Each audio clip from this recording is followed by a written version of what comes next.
Good evening. Welcome to the regular meeting of the St. Peter School Board. It is Monday, June 17th, 2024. We are at the St. Peter Community Center Governor's Room. First item of business is to call the meeting to order. We'll start with the Pledge of Allegiance. I pledge allegiance to the flag of the United States of America and to the republic for which it stands, one nation, under God, indivisible, with liberty and justice for all. You need to consider and adopt the agenda before you in the board book, online on the board book and in the packet in front of you. I'll make a motion to adopt the agenda. I'll second. We have a motion and a second. Discussion. All those in favor signify by saying aye. Aye. Opposed, same sign. Agenda is adopted. Kimberly, any requests to speak? Surprised me.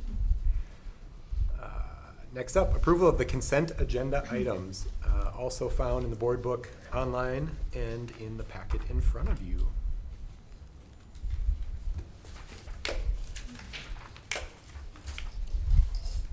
A lot of staff resignations. I saw the majority of what was that. It was, here, let me see, make sure I'm not, one thing at the end with the over, was that in the overloads? Was the overloads at North? Was that in the consent agenda? Yes. Do we get that for the other schools too, or? South didn't have any overloads. Okay. And North, if you take a look at that list on a little bit deeper in there, there's sometimes somebody has an overload for a number of days, maybe Yeah. a week. As students come and go, we had a few classes that would get over that 26 or to the 26, and then they would get that overload, but then as numbers moved, it would change. So, Okay. I was just curious if the others, like the middle school or high school, did they put out how much their overloads were at all, or? So for the high school would have overloads, but it's not by number of students, it's how many sections they're teaching. So there might have been people for the semester that had an overload because they're teaching a sixth class. Okay. Where at the elementary level, it's done quarterly for how many days they were over the cap in the contract. Okay. Charlie, can I ask a question about the long-term personal leave request? Miss Engeldinger. Always happens to me, you guys. Question is the Warrior Strong class or whatever it's called? The Mental Warriors is a club that Okay. Mr. Keating has had, yeah. But I was under the understanding, reading the letter also, that he was teaching a course.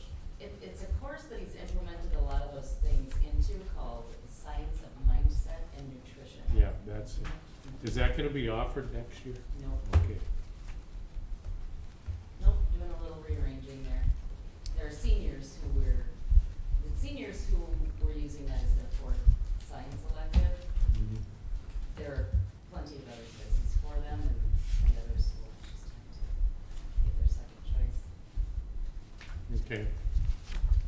And he is not resigning or taking a leave from his basketball position? Correct, I believe it's just for his teaching.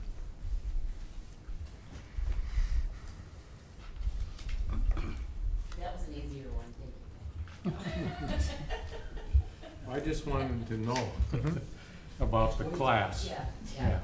There were gonna be two sections running that STEM class.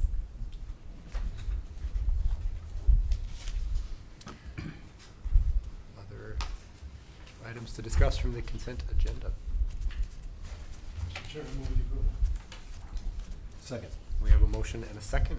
Any further discussion? Hearing none, we'll proceed to vote. All those in favor signify by saying aye. Aye. Opposed, same sign. Consent agenda is approved. Thank you. No student spotlight or student council report tonight, correct? Welcome to summer. We'll move into the action items. Action item number 1, consider acceptance of gifts, donations, and grants. Mr. Bill. Yes, thank you to probably John Warren and Annette Engeldinger for working with Blue Cross Blue Shield and getting this generous sponsorship of $5,000 for Hispanic Joy Day, which is scheduled for the fall.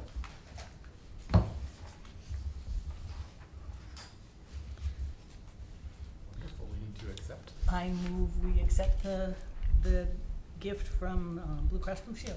I'll second. We have a motion and a second. Any further discussion? It's been very exciting to see a lot of the work in this area, and it's been very popular and I think well liked and well respected. And I'm just happy that we have internal champions to help Yeah. move this forward. I It's agree. excellent. We have a motion and a second. Further discussion? Discussion. Hearing none, we'll proceed to vote. All those in favor of approving the $5,000 gift to help with Hispanic Joy Day from Blue Cross Blue Shield, signify by saying aye. Aye. Opposed, same sign. Motion carries. Thank you. Next up, consider approval of candidates for graduation. Is this Mrs. Engeldinger again? It is.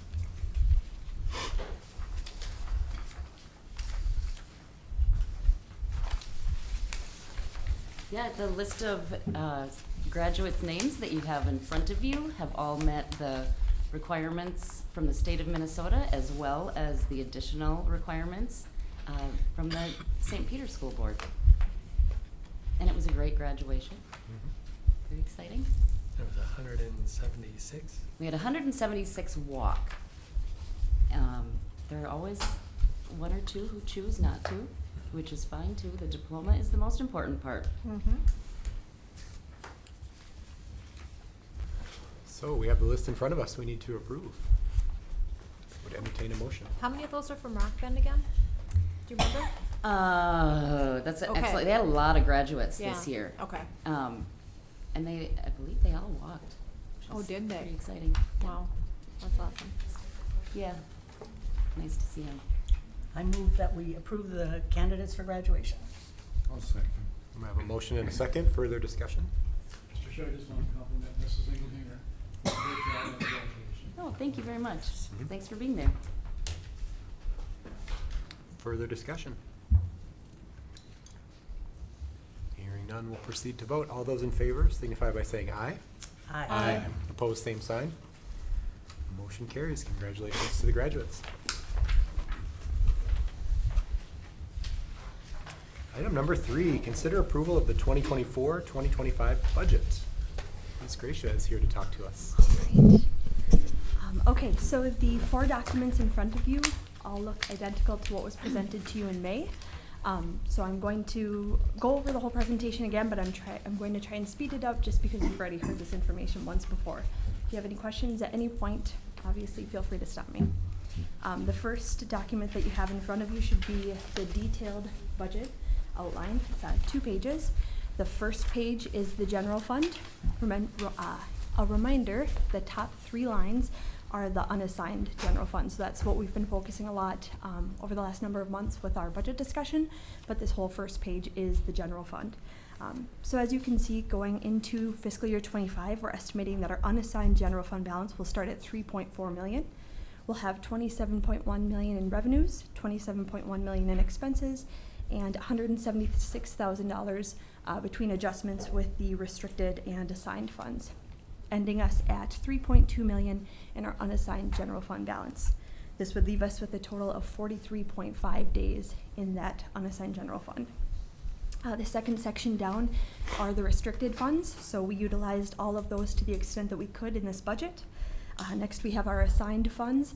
At the end of 25, those assigned funds that are remaining in there are things that are dedicated to a specific project or tagged for something such as QComp. And then we have LTFM and operating capital at the bottom. So our overall general fund starting 25 will be at $5.35 million, ending at $4.96 million. Any questions on the general fund before I move on? All right, moving on to the second page then, we have food service. So we're estimating in 25, we're gonna start our food service fund balance at 886,000. We'll have 1.77 in revenue, 2.069 in expenses, ending at 591,000. We are estimating that we're gonna eat into some of our food service fund balance just with the cost of food, and still as we try to figure out the revenue stream with the federal and state funding and the reimbursement of meals. So we're gonna closely watch that one and try and tighten that up, but that is our estimate at this time. Community service, Fund 4, we're looking at starting the year with a deficit of $799,000. Estimating revenue at $859,000, expenses at $1.1 million, and ending the year with a deficit of just over $1 million. Something that we've talked about a couple of times is how we're going to fix this if we have ideas for fixing fund balance or Fund 4 in general, and or if we're going to have to make a transfer from Fund 1 at some point. Our auditors have told us, made that comment a number of times that we might have to make a transfer at some point. So just something to keep in your mind. Debt redemption is Fund 7, so starting at 688. This is again this is the bonds that we already have, so this does not factor in, which is actually Fund 6, the bond project for the middle school. So this is our bonds that we already have. 688,000, 3.4 in revenue, 3.4 in expense, ending with almost a similar fund balance. The trust fund is for scholarships, and then last we have our insurance fund. Starting at 1.2 million, revenues of 4.5, expenses of 4.1, ending with a fund balance of 1.66 million. So our health insurance, especially dental is doing well as well, but health insurance definitely going self-insured was the way to go. And if our estimates are accurate, we made a very smart decision in doing that a few years ago. So are there any questions on this first document? All right, the second page that you have is just a summarized version of that same information, so I'm not going to go over that. The third document that you have should look like this. It's the student numbers. So just looking at a few of the years, so fiscal year 24 is the year that we're wrapping up. We had estimated 2,068 students.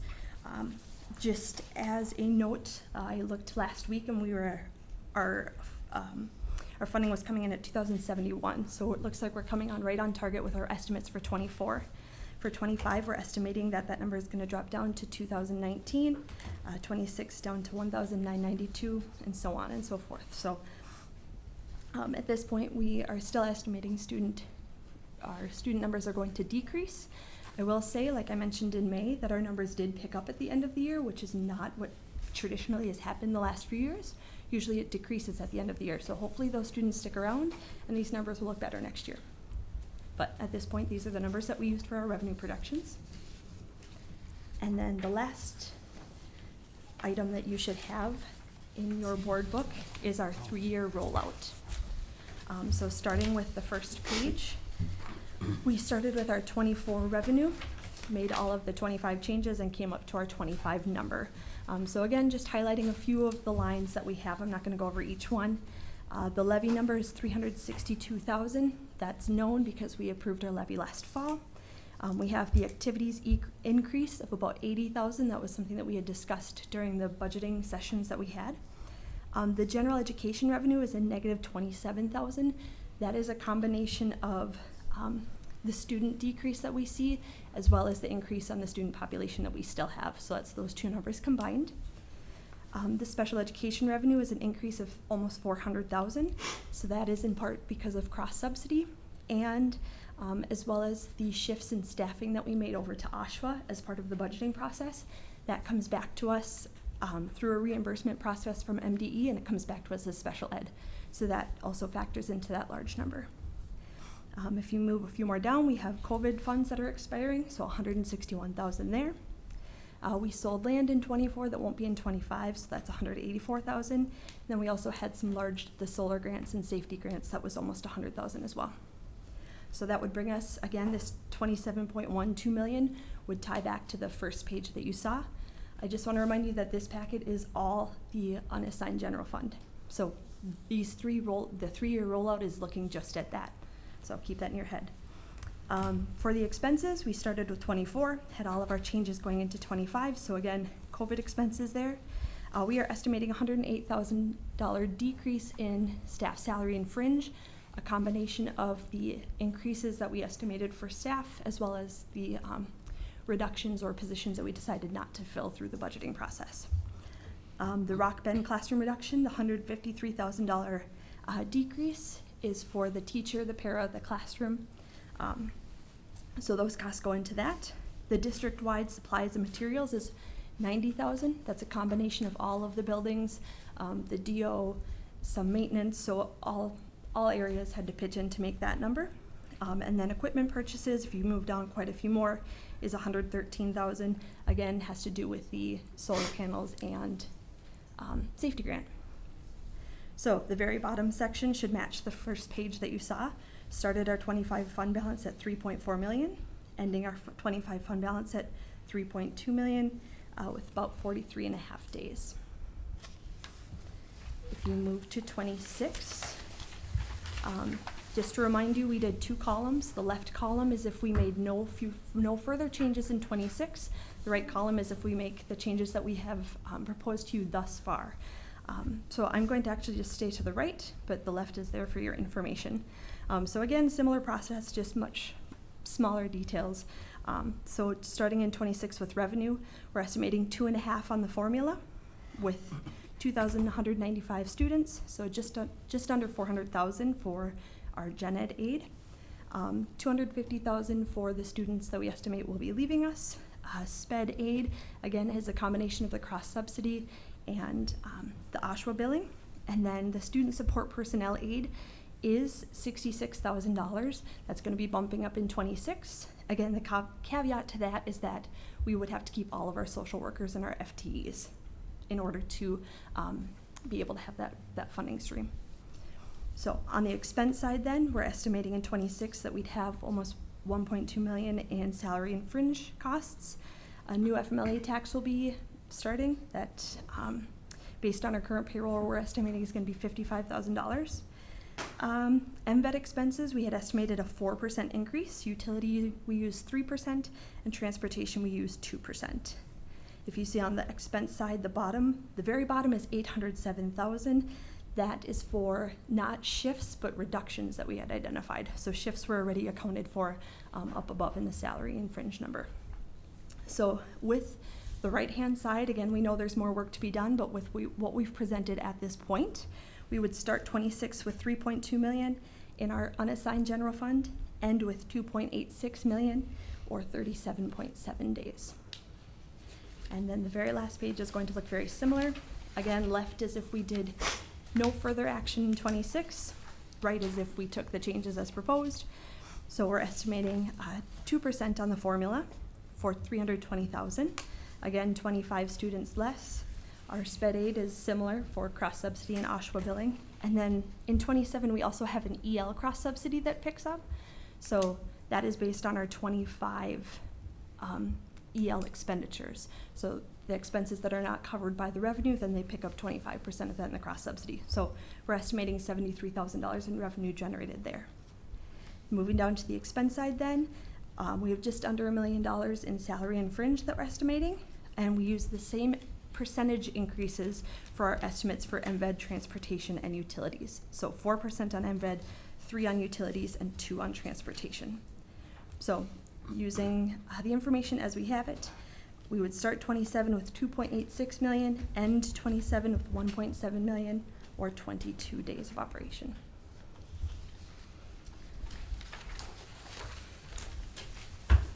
Are there any questions with the 25 budget as it's been presented? I have a couple questions. Yep. Going back to this one, Okay. which I'm pulling up the fiscal year 25 estimate one that goes the portrait way. The levy, general, OPEB, CTE lease, what's in the OPEB levy? So the OPEB levy is when we can levy for the benefits that we pay for our retirees. Okay, all right, sounds good. And then for the MVED expense estimates, negative 60,000. So like when they showed me our budget down there, they had a different number. So is that just a case of like they're just pulling from something, cause they had like 100,000, like 102,000, so is that just like, you know, I'm trying, you know what I mean? I know that sometimes you look at like slightly different categories to come up with a big chunk, you know what I mean? So I'm just trying to figure that out. Yeah, so when we did the MVET expense specifically, I had taken the latest 24 spreadsheet that we had, rolled it forward to 25, took out the positions that they told us they weren't gonna provide for us anymore, and then increased it by 4%. Okay, So at the So point you when we didn't created necessar- this, we didn't have Yuki's 25 spreadsheet to go off of. perfect, okay. Well, not perfect, but answer. And then, okay, so then when you flip then to the fiscal year 25, 26, so the MVED expense estimates, you said that was just it was going up 51,000. I'm all about MVED. Yeah. What was that representing? You said 4%? So that's just 4% on the expenses that we estimated in 25. Okay. So, assuming that they take off the positions that they told us they were going to, we used the 25 numbers, and they just did 4% for 26. Okay, Similar with 27, then I built 4% on top of that for 27. okay. Alrighty.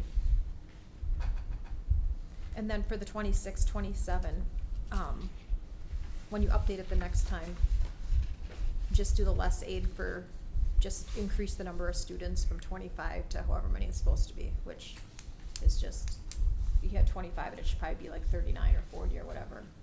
If you look at how many there'd actually be a difference between the 2 years. Not a big deal, but, you know, it all matters, cause those kids are worth like how much, 8,000 or 5,000 or 10,000? It's roughly 10 when you combine all the different Much. categories. So, all right, that's all I got. Thank you, Megan, for helping us see this with more clarity, and it's been very, very helpful. I appreciate it a lot. For those who are following at home, this is just some relatively easy way to kind of follow along with what we're facing without getting too far in the weeds. So one good way of showing a district health is how much money do you have in savings? How long can you operate without any funding from any government source or any outside source? We worked really hard to get the amount of saved days up to around, we're up north of 45 days. That's a great achievement. So right now, with our declining enrollment, what we're doing is dipping into that savings and using some of that money, not all of it, but some of it, every year to keep us going. And so that's good because it's a bit of a rainy day financially, and we've got to do that. That's the right thing to do, but you can't do it forever. So right now, we'll have 43.5 days of reserves left at the end of 24-25. I think is what just want to get my numbers right, but I think that's right. The following year, with the current plan, we'll eat up 5.8 days of that. And then if we took no further action, which is not what we're proposing, but if we didn't, we would eat through an additional 15.7 days beyond that. So within 2 years, we could rip through 21 and a half days of our savings. So it goes very quickly. It just demonstrates, I think, for, your average taxpayer who just wants to know how things are going, what kinds of problems that we're dealing with and how we're trying to solve them. Well, we're trying to solve them the best we can. But I just like to highlight that. If I were listening, that would be interesting to me. I think that was a very great summary of our situation. Yeah. Mr. Chair, I'll make the motion to approve. I'll second. We have a motion and a second. Further discussion?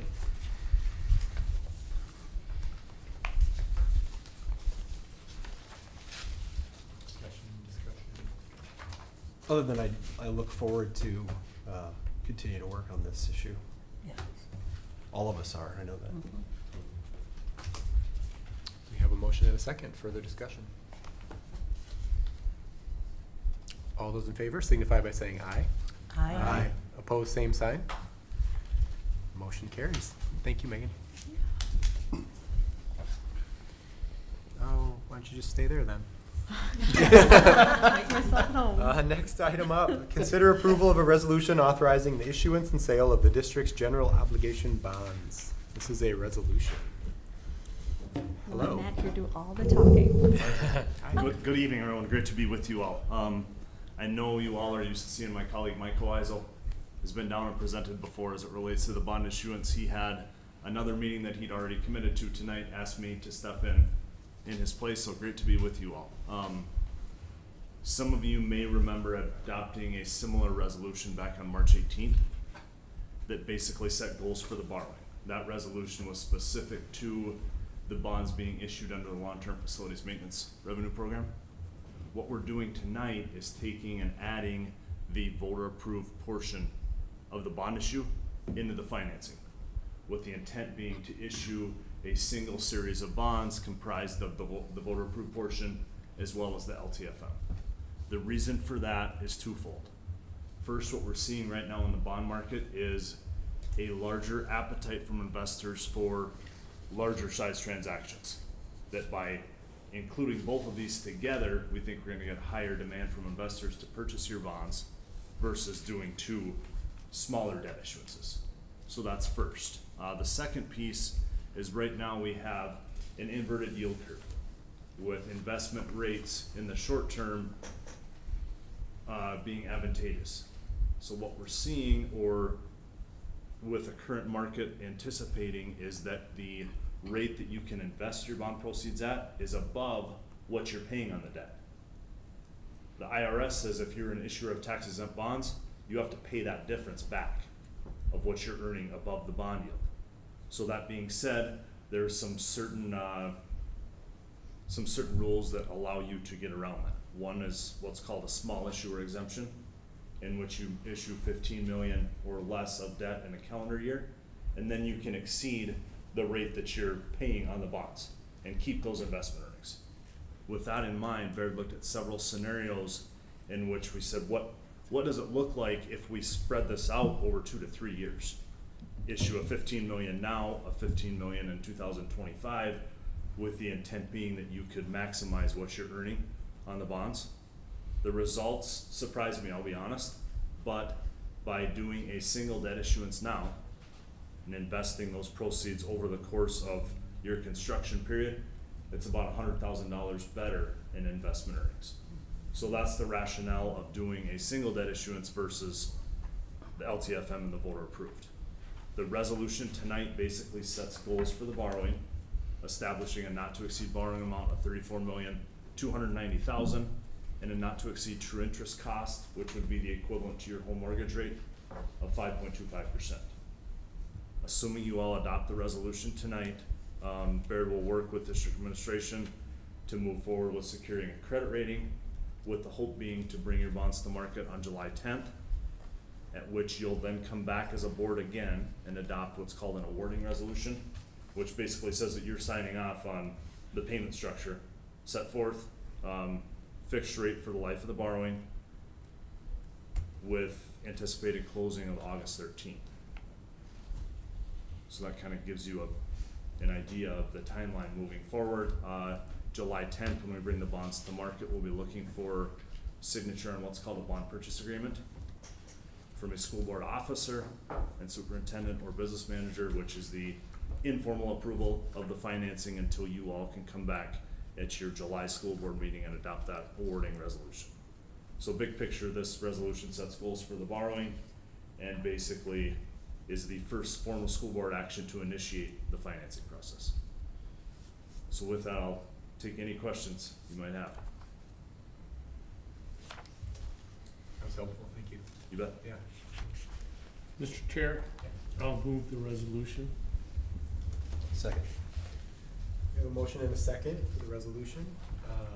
Further discussion? Questions? Yeah. I'm Oh, you- looking at you, Ken. That's what we're looking at. Drew, just a clarification, please correct me if I'm wrong, but to the bond purchaser, if they're a Minnesota resident, that interest is not taxable for that, correct?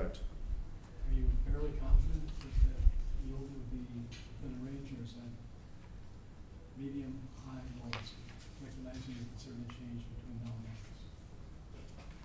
The yield that you're paying on the bonds, interest cost of the school district. Right. Yeah, so the 5.25% not to exceed rate is consistent with what was in the resolution adopted back in March.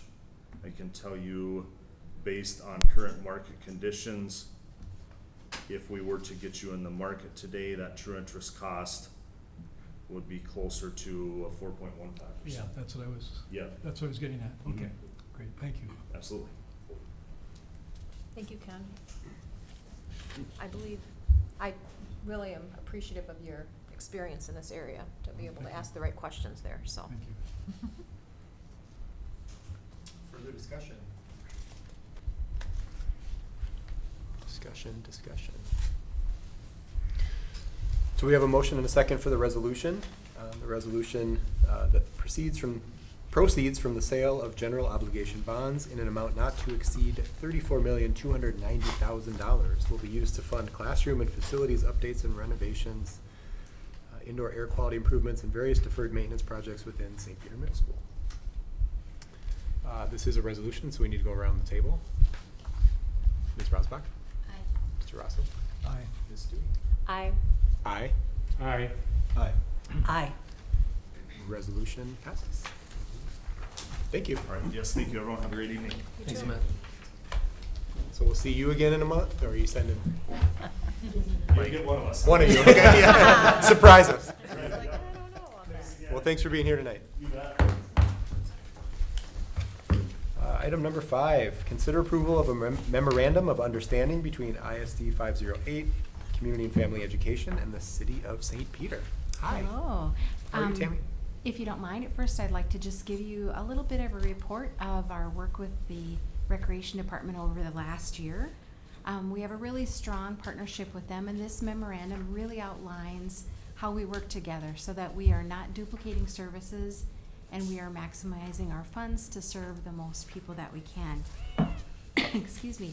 One of the ways that we do that is by providing funds to the Recreation Department for their Exploration Recreation Program. And this program operates in local parks on a regular basis, and it is free of charge to all of the participants. Last summer's attendance for this program was 2,064 children, and our funds help defray some of the cost of staffing and supplies for that. The Volunteer in the Park program is another one that we help support. This program fosters leadership skills with students, and last summer there were 57 children that participated in the program. We also provide funds to support after-school youth enrichment programs, and these help to reduce some of the costs that go directly to the participant. Things like fencing, flag football, traveling volleyball, and babysitter training. And during the previous school year, there were 558 students that participated in those activities. This organization, as you know, does a great job, and we are lucky to have them. It's a great partnership that we have had for a long time, and both of our programs, we get along well with each other. I think this memorandum of understanding is a really good working document between the two of us. If you will take a moment to look over that. There are 2 changes to this from previous years. The first change is in section 1, letter F, and that is talking about co-publishing a seasonal brochure. If Community and Family Education moves out of the community center, we will probably negotiate whether we will publish a common brochure or not. So we wanted to list that in this memorandum. And then also the very last section, we've added an amendments. And this really is a way for either of us to make changes to the document that are mutually agreed upon by both parties, and of course our supervisors as well, and our boards. Other than that, all of the information remains the same. The funding is the same as in previous years as well. Do you have any questions?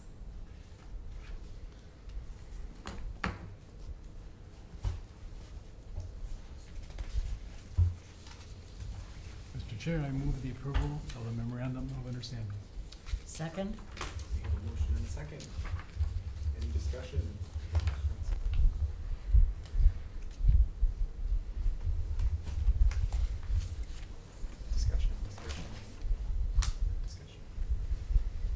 none, we'll proceed to vote. All those in favor signify by saying aye. Aye. Opposed, same sign. Motion carries. We've approved the memorandum of understanding. Thank you very much.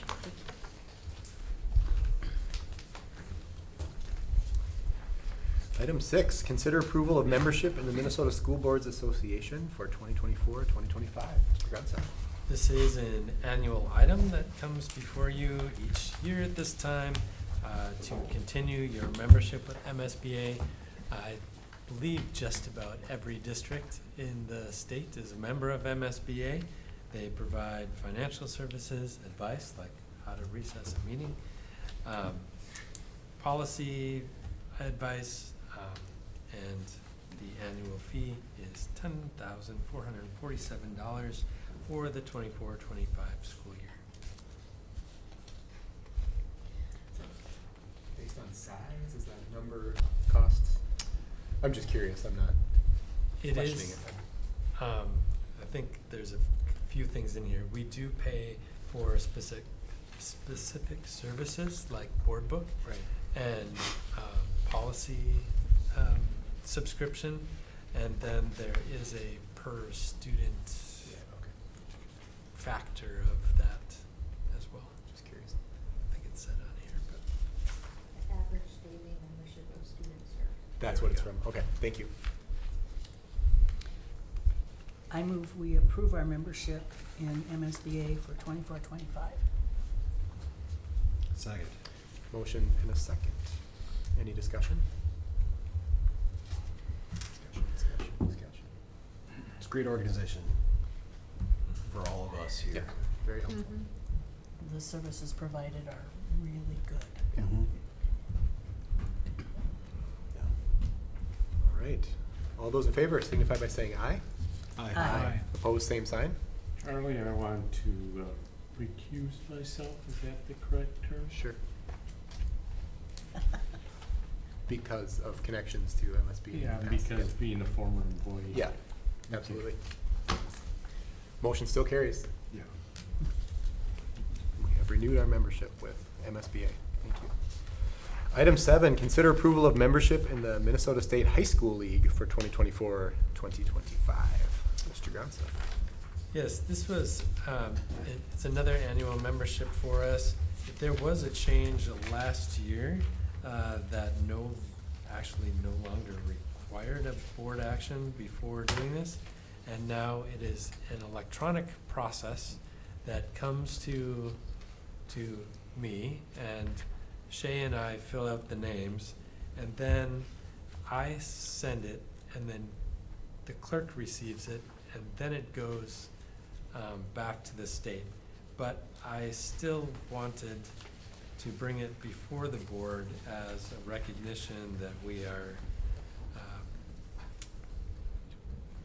doing our membership with the Minnesota State High School League, which leads all of our activities and state tournaments and all of that.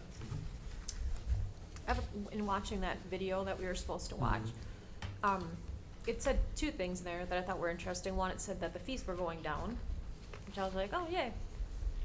And then it said that, and we're gonna do this great service, that we're gonna include ninth graders in part of our league. Which then I was like, oh, well then I'm sure our fees will go back up, right? Because it's based on per student. Yeah.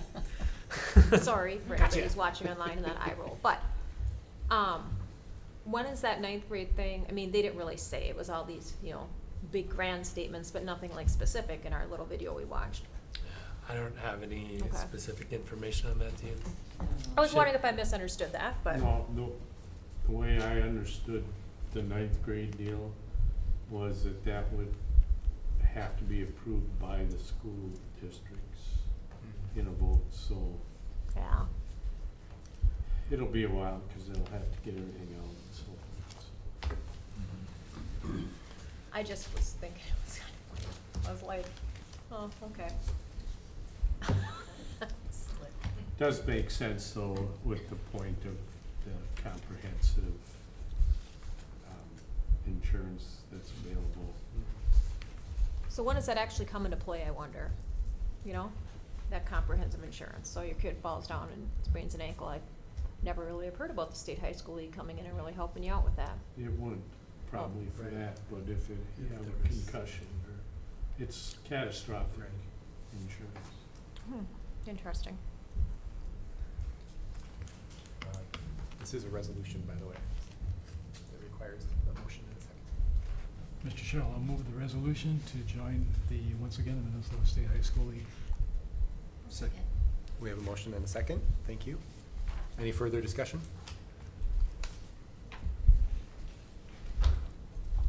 Hearing none, we'll proceed to vote. This is a resolution. We will go around the table. Ms. Rosbach. Aye. Mr. Russell. Aye. Ms. Stewie. Aye. Aye. Mr. Kelly. Aye. Mr. Dixon. Aye. Ms. Martin. Aye. Resolution has passed. Thank you. Item number 8, consider approval of memorandum of understanding with para-educators. Mr. Gonsa. Yes, this is an MOU that was written after the negotiations process with paraprofessionals. The new language in the paraprofessional educator bargaining unit says when we hire paraprofessionals who have experience in other districts, that they can be placed on the salary scale that would reflect the experience that they have in another district. We do have a handful of employees who were hired before this language, who did come to us from other districts who did not have their experience recognized.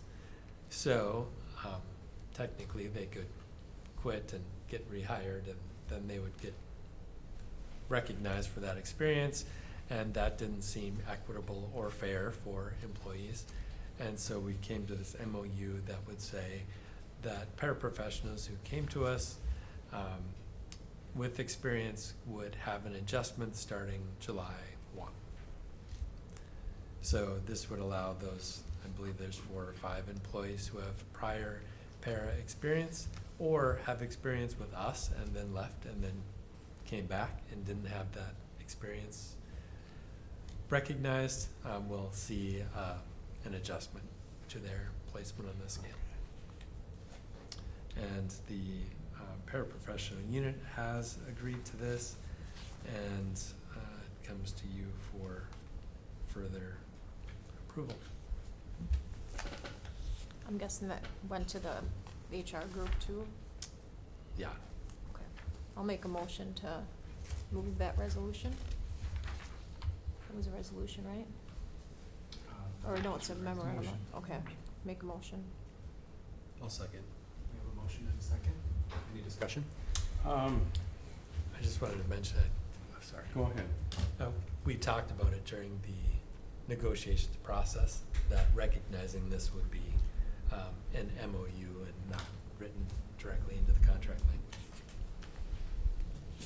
I'd like to propose that we add a statement to this indicating that in no way is it a precedent-setting action.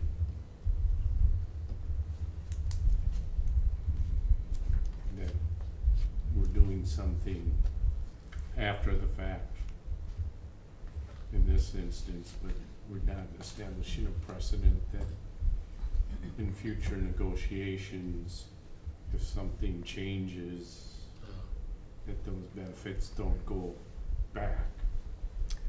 Good catch. So not establishing a future precedent, Well, or not a precedent. It can't be considered past practice. that's, yeah, That's what I'm, basically, that's what it's designed to prevent. not precedent setting. One-time occurrence, whatever.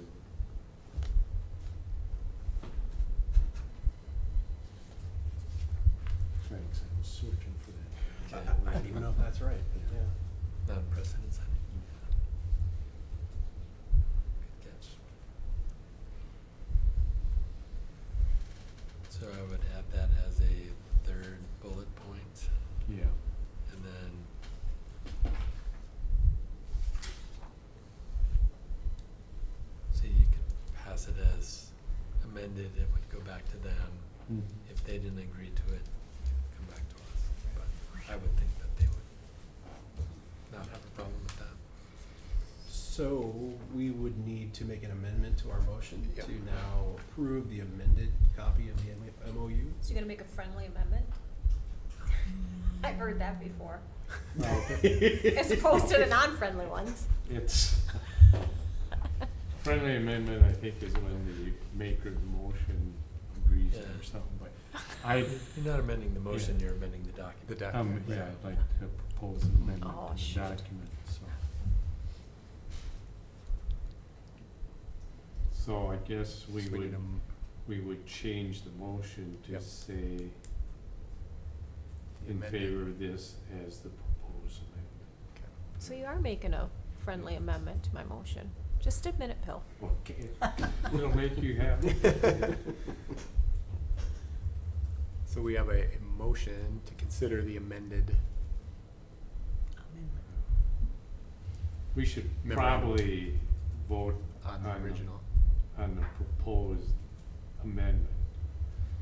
And then say, then we'll vote on the document saying that we approve it as we amended it, with the understanding that they still have to ratify it. Okay, so we still have a motion and a second, the original motion. But we have to vote on the amendment first, So we have a motion for the amendment. right? Do we have a second for that? Did we have a second? Second. Second. We have a motion and a second for the amended document. All those in favor signify by saying aye. Opposed, same sign. The document is amended. So now. Now we vote. back to our original motion, which is to approve the memorandum of understanding as it is now written.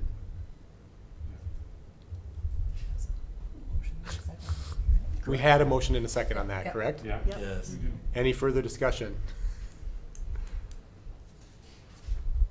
So just to recap, we have a motion and a second to approve the memorandum of understanding as it has been amended to include the new language about non-precedence setting. Very good. All those in favor signify by saying aye. Aye. Opposed, same sign. Motion carries. We have approved the amended memorandum of understanding with para educators.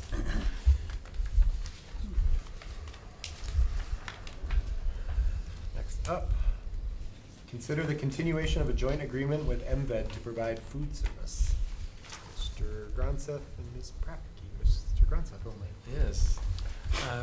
This is an ongoing relationship we have with MVED, that we provide their food service. We do the billing, and then they pay us for the services rendered. So this is an annual agreement that's just continuing.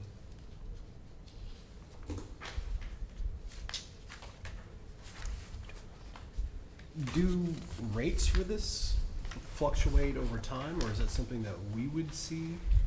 Or is it based upon, like, I don't know how it's So, done that. and now it's with free meals for all. It's all Oh. reimbursement from the state at a given rate. And so that's the rate that it's based on. Okay. They get included in our student count when we get the Mm. student meals that we get reimbursed. And then we use that money to cover the expenses. They don't pay us anything additional specifically for food service, except for a small $5,000 stipend for the lunch lady. But other than that, no, Cafeteria it's- helper. It's, their students are just considered ours when it comes to food service. Thank you for that clarification. Well, it's something we can think about though, because if our food services has more expenses than revenue, right? We could charge them mileage too, if we're taking food over. and I mean, I don't know how many kids that is, but Maybe we could just get a reduction from our fees are the.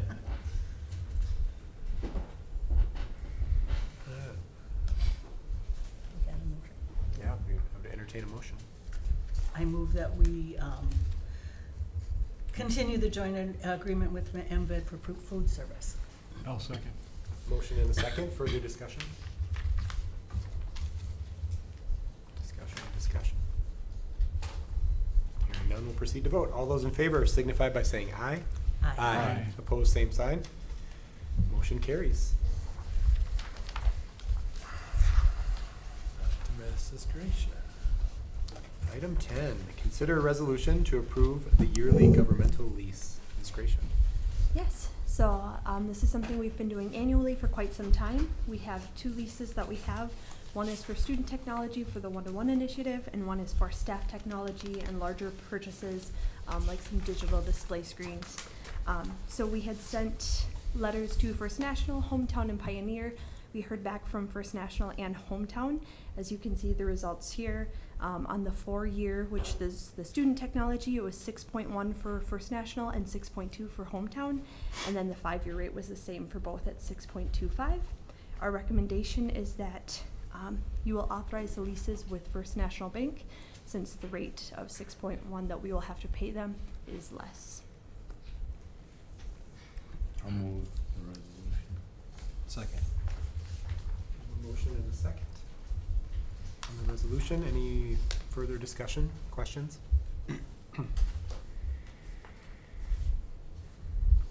Discussion.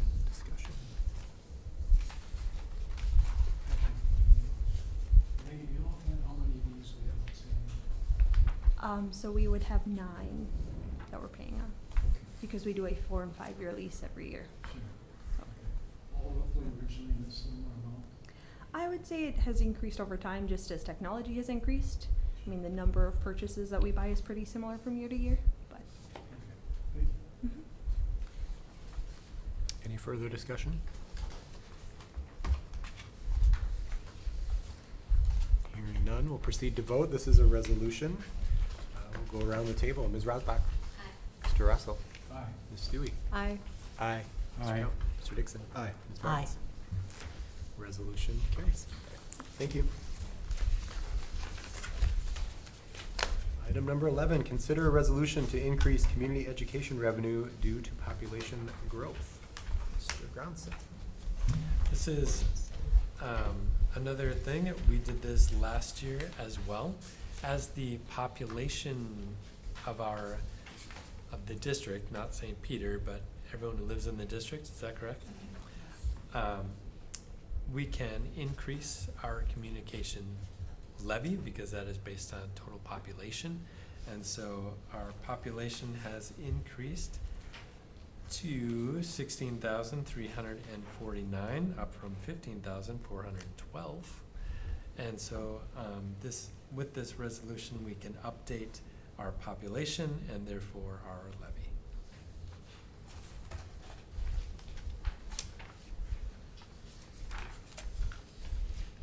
Do you want to add anything? You covered everything. All right. I'll This is the resolution. make a motion to move the resolution. I'll second. We have a motion and a second. Any discussion? This seems to me to be, well, what are you doing is you're certifying that what the state demographer told you was the population is the population to the state demographer, so. That's correct. Seems crazy why we would have to tell him that what he told us was right. Yeah. And on this one, we get a benefit from the growth of the community. Yeah. Well, sure, overall, it's not necessarily bringing more students. No, Students, no, right. no more students. So that's always a bug. You're like, Yeah. ah, Shoot. But it does Good. benefit the community ed budget. Yeah. it Yeah. does. Yeah. It does. It has overall Yeah. benefits. And those are more students for the community ed. Yeah, Yeah, yeah. So we have a motion and a second for the resolution. Any further discussion? Hearing none, we'll proceed to vote. This is the resolution, so we will go around the table. Ms. Rosbach. Aye. Mr. Russell. Aye. Ms. Stewie. Aye. Aye. Mr. Cow. Aye. Mr. Dixon. Aye. Ms. Martins. Aye. The ayes have it. Resolution carries.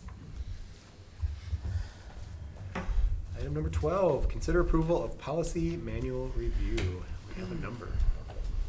A number of them. The first three, policies 603, 616, 620, were reviewed last month for a first reading. when the policy committee met, there was no further changes recommended or indicated, and so those are here for a second reading. And yeah, this very easily could have been two separate action items, and for some reason I listed them on one piece. So if you wanted to break this during discussion into action on second reading, and then the other ones are acceptance in one reading, so they're all being passed in this. So in the minutes that you received from the policy committee, I heard that folks wanted a little more description on each of those. So if you had an opportunity to look at those minutes that were sent out, each item does have a description of what that change was, or if there was no change. So if it was just a grammatical correction, or one of the things they're doing in all of the policies is they're going from MINNSTAT, MinStat, to writing out Minnesota statute.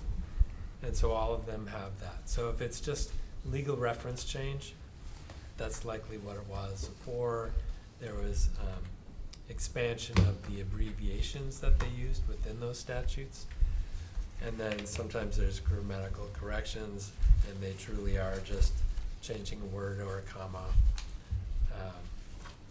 And if there was minor language changes to the titles of statutory references, they might have just changed a word or two of that statute. Or sometimes they had listed a subdivision of a statute, and they brought it back up to the actual title of the statute, but it's still the same, they're referencing the same thing, just differently. So basically what we discussed, and we did a kind of a lengthy discussion of this at the policy committee meeting, is the no change or no substantive change basically is what Superintendent Gronseth was referring to, something that's just a filling out of a word or something that does not change the content of the policy. And those are the ones that we're generally going to send to you as the one reading approval, because there's not anything that's really affecting the policy in that particular item. But when we send them to you as a second reading, what you're getting are all of the changes that we have suggested, including just the ones that MSBA is making according to the legislative requirements and so on. That's in there. And then also any language changes that we made as a group that are suggested to address our school district individually. So they're all in this packet here. These are the red line, blue line, red words, and blue words that were added. So the color coding is important. If you have a black and white printer, you're going to be in trouble, but they're there for you to read through. And we will continue to work on a way to make this more user-friendly as we go through the next few policies. So did I understand correctly now that the ones that aren't in the first three have the minor changes? Mm-hmm. And one of those changes was to change the way statutes are referenced? Spelled out and so on. So you didn't make those same changes in the top three then? Oh, those were made as well as. So how about when all the legal references there are all still Minnesota stat, min stat, and min rules? Okay, yeah, that hasn't been So all that needs to updated. be. That will be done in the version that goes in our policy. Yeah. Okay. But I was gonna say, 'cause you made all those other And then- substantive changes, but you didn't make the simple ones that you're making on the other ones. And then the other question I have is there's references to the world's best workforce. Have they officially changed that now? The legislature has, but MSBA hasn't yet? Right, and MDE is still working on it. Oh, okay. So, but that will be, So we'll be looking Rolling at it, this yeah. again. But it'll probably be a one reading. yeah, going from, oh gosh, I can't remember now. It's a test. It's a new acronym. CCR, but it's not college and career readiness, it is civic and. CACR, yeah. Okay. Civic and Working on the community. world's best workforce. Name change now. What's the last letter? R. Civic and community readiness or something like that? Something like that, yeah. Just rolls off the tongue. Or civic and college readiness? No, yep. I remember reading it, but I can't remember what it is either. I have a couple questions. On policy 620 on the credit for learning, on the page 112, in the middle of the page where it's section A and number 2, where it says credits and grades awarded from another school, public, and then be used to complete honor roll, has earned at least, and it says insert number of credits. What is the number of credits? Is it a la carte and you can, students can kind of pick or choose, or? It depends on their transcript on that.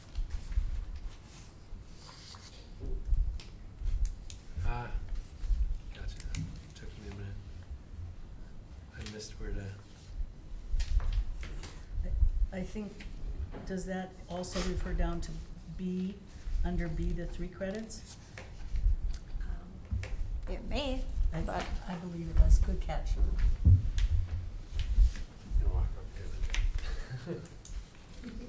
Oh, here we go again. I know. Thanks a lot, guys. Where are you, Tracy? Right here. On 620, 112. on page 112. Huh? We did the B, under capital B, small b. Insert. No? It's just not complete. I don't know how we missed these. And then I do like in the policy committee minutes, I like that summary, that's very, very helpful. I think it would be very helpful for us to put that summary with the board minutes. Therefore, it would be part of the public record, and when people are looking at the minutes, the public, they are able to see then what the changes are, and it would just kind of keep everything together. Instead of having to be like, kind of like, okay, now I gotta pull up my minutes, kind of go back to kind of put that all together. It's all done, so it'd just be a matter of, and we used to have that as part of the minutes, so I think that might be helpful. But looking at the minutes from June 11th, I want to know what happened to policy 714 and 806, because you talked about them in the minutes, but then the fund balances and the crisis management plan. Was that coming for a first reading? The Crisis plan was when we talked to John. Went back to, the crisis management plan went back to the committee, Yep. Yep. crisis management committee. 714, you're correct, is in the minutes and didn't get included in the packet and should have. However, what we did discuss that. Yes. And we made sure that that last line was added back into the policy that's on our policy manual. I have no idea what you're talking about That right last now. line means that annual review, the review of the fund balance. When I looked online, it was actually already there. Yeah, so it's, we did that right away. But we did discuss and make sure that that was the story of that line in 714. So we need to add those to the July. Yeah, I think we probably just need to add policy 714 and 806 to the July meeting. Agenda, yeah. Okay, now, I don't know if with 806. 806, we didn't do any action on it, we sent Oh. We it back started to the the. discussion. Okay. crisis. Yeah. Well, 7:14. 7:14. 714 will be the one we Okay. were in July. 806 won't, yeah. Okay.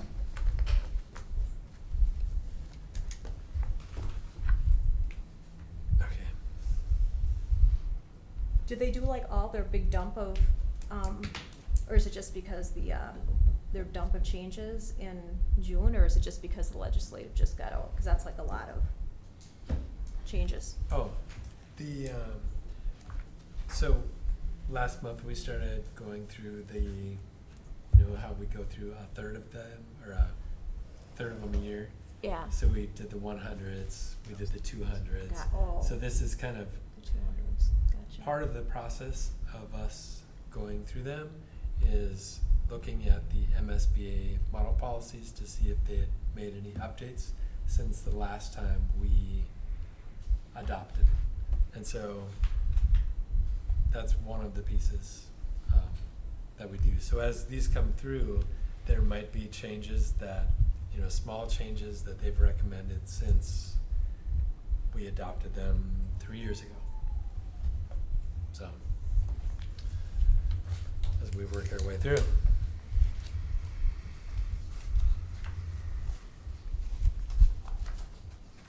And if it was like a big change, so they might make a change, I'm saying this out loud to myself. So they might make a change that could just be something that's just like a small change that doesn't really like change the meaning of the policy. And then that would just kind of like hang out there. Yeah. And, or if it's something that's like, this is a change and it changes how the policy actually functions, then you would get like a notice of that. Yep. And then it would be like, we have to make a change on that. We need to take action on that. Yep. Okay. Yeah, we'll get that list probably August or September, depending on when MDE interprets what those statute changes are, and then MSBA will send out, here are all the policies that have changes due to legislative change. Okay. And we'll work through those and continue working on the third that we're supposed to cover. And Gotcha. it's just a never-ending cycle. Mm-hmm, mm-hmm.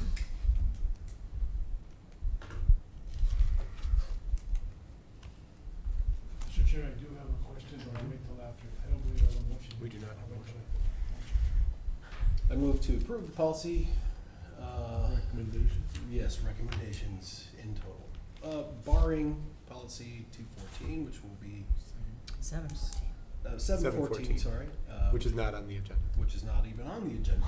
But I just want to make sure We talked about it. we're all on the same page. Good one, Drew. We talked about it in the meeting, and it's in the meeting agenda. Yeah. But if it's not here, we don't make a decision on anything that's not on this agenda. Yeah. That is correct. Yes. Just all. Clarify that. Just doing Well, our thing. I'll second that motion.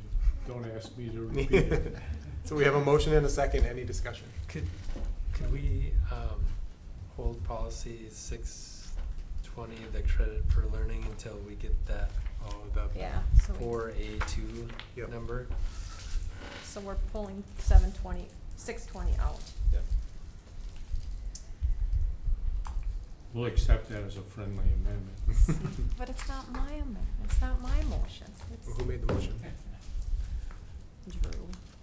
Make it friendly. That's a friendly amendment. Really, it's, We'll approve the friendly amendment. it's a friendly there. It's not changing Right.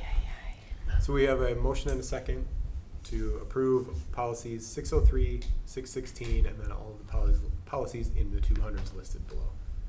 Any discussion? 2 points. One, good job. Policy 714, I did not catch that, so well done. I do have a question, and Mrs. Engeldinger, with due apologies. She's gonna, On page 105, paragraph B, right at the top of the page. The only question I have is that I appreciate the thoroughness and the rigor that you require for students that enroll as a high school freshman through senior, that their credits be legitimate and the rigor comparable to what we have in similar course description. Paragraph D here alludes to if we do not have a course that's comparable with the school district uses for high school graduation credit, then no credit for that course will be provided. So this, this is probably hypothetical, but say a student moved in from another area and at an appropriate accredited institution had taken Latin 5, for example, or something we have nothing compared to. They would get no credit for that, or would they get the They get credit for that. They would get, if it's a Minnesota public high school, that they would have received that credit already from, when they come to us, they do receive that credit. Okay, something extreme like that, maybe an online. Yeah. How do you document online programs? I don't believe they look any different on a student's transcript other than the school name. I don't believe there's a different code or anything on that transcript. Thank you. Yeah. Any further discussion? Discussion. Hearing none, we'll proceed to vote. All those in favor signify by saying aye. Aye. Opposed, same sign. Motion carries. We've approved 603, 616, and then all the listed 200s. Thank you. Informational items. We have reports, building principals. Mrs. Well, I Engeldinger. told my principal friends this was really going to be my night to shine, so just sit back. Just kidding. Summer has already, June is actually really busy in our schools. We started the first week off on Tuesday, the week after school was out, with curriculum writing. We had social studies, science, math, and world language in their second year. So the other three, you can expect some asks for curriculum next spring. That being said, there are 2 new courses, the MSU history course that we're starting this year, and that ask will be for the MSU texts. That will be coming to you next month. But I'm happy to have this opportunity to tell you about it now because I will be overseas when you all are meeting in July. So hopefully this explanation is enough. And also science, there's a new MDE is requiring Earth and Space in 9th grade, and so there will be some material asks for that, not an entire curriculum. The science department is going to go through the year to determine if they need a full text set or if they can use materials that they gather themselves. So that's always a busy and interesting week with our staff. And the science, actually this spring, they will finally be implementing the MCA 4s.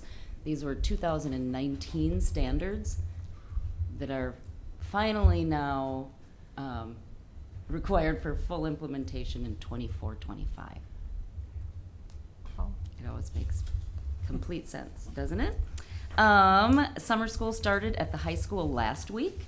We're running 3 sessions a day, 2 in the morning and 1 in the afternoon. So kids are happily attending those courses, and that's been going really smoothly. And obviously the gym end is very busy with weight training and various camps. The other buildings start their targeted summer services in July. I'm not certain on what date that is. I know that ETIV started early childhood summer school this morning. I was trying to have a phone conversation with her, and the first day of anything with those littles is, I think, a little bit frantic. So she was very busy. And the big news today was Doreen's last Monday. Oh. She's always our Monday countdown person, and she alerted us that today was her last Monday. Oh. We'll miss her. That's everything. A moment of silence. Thank you. Thank you. Yeah, thank you. Mr. Johnson. Yeah, as you heard from Annette's comprehensive report, summer is in full swing. And there were littles running around the hall. There may have been some screaming, but it was a good day by the children, not the adults. I just want to. Students are involved with summer programming.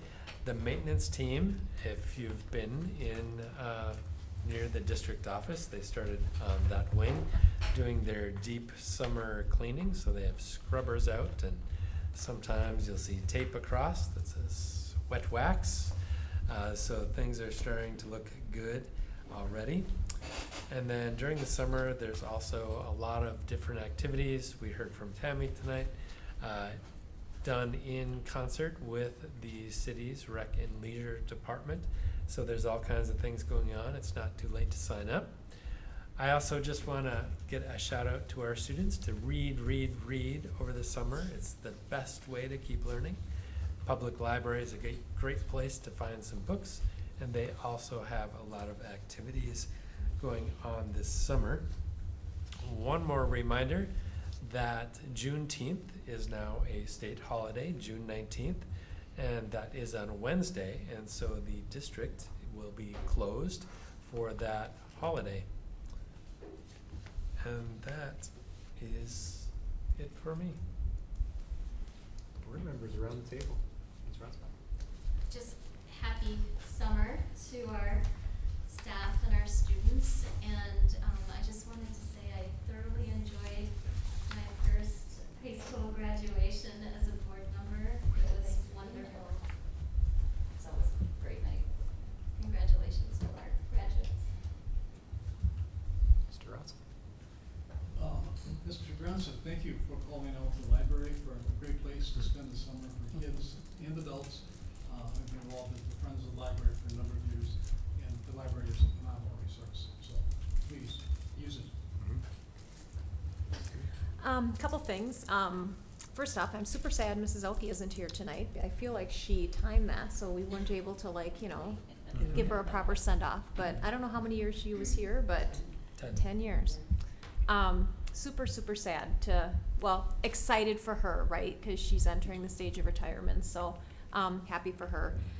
And the other thing is on graduation night, I had the opportunity to help at the all-night graduation party, and with all my kids that I've gone through, I've never done that before. And it was a really, really cool event, and just hats off to the parents that planned that, because it's done very well. And I was very surprised at, like, the energy of the kids coming in, that it wasn't like, oh yeah, we're here. Like, they were super excited to be there, and they had a lot of cool stuff planned, and it was just fun to see. So just hats off to those parents that planned that event, because they're there till, like, I went home at midnight because that's enough for me, but they all, you know, stuck around till like 2 o'clock. So, and that's fun, because I think graduation is a very emotional time, and so instead of just like going home, it's just one more step for them to be able to kind of be together for the night. So anyways, it was fun. That's all I had. Well, Tracy, the last one I worked at went till 6 in the morning, so you can Well, thank your lucky stars. they probably wrote the agenda on the whiteboard, or on the blackboard too, Yeah. so. I would just, good one. It certainly wasn't on Facebook. It or was anything not. like that. I'd like to congratulate all the spring activities, yeah. state participants. I won't attempt to list them all, but we had some very successful seasons, and some, I think at least one state record in the track, so that was great. And congratulate your son for making it. Yeah, great tennis season. I think Coach Roth has said, I'm going to get this wrong, but I hope not. I think it's been like 17 years straight he's taken athletes to the state tournament in tennis. Wow, that's great. I hope that's right. If But not, I just said it. If not, we'll It's in the rewind. record now. Yeah, so that's pretty cool. Yeah, congratulations to Doreen Elke on her retirement. She's a great asset to the community and a great person to be at South.